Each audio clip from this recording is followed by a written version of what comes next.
psychological warfare, that is what makes political cyberkinetic warfare possible. You can't have political warfare unless you've got the thinking that says this needs to happen.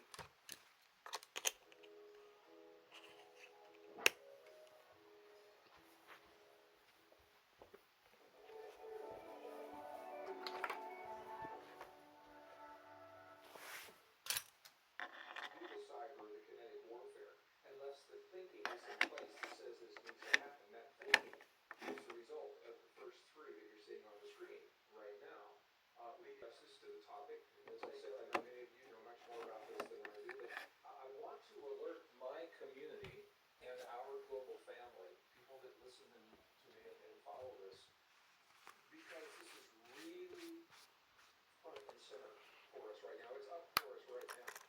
Because the world is choosing sides around events that are happening in the Middle East. And those choices are being made on information that is being fed through our algorithms and through our silos.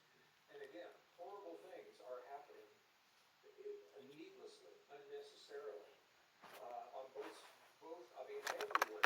It's happening all throughout the Middle East. It's happening in Ukraine. War is insidious.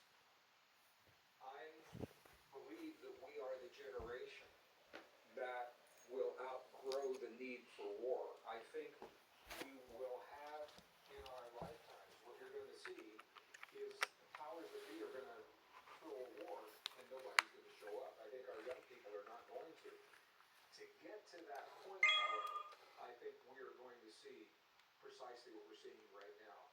Insidious, and I know I'm using that term a lot, atrocities that our eyes were never meant to see, our minds were never meant to embrace, our hearts were never meant to feel.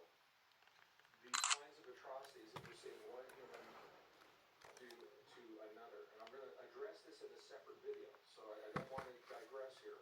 But what I'm saying is, I don't think it's over. And we're going to need to deal with what it is. You either deal with it or we turn away. And we look away. And the question is, how much longer will we who are blessed with a buffer, the illusion of peace, how much longer will we be blessed with the opportunity to look away?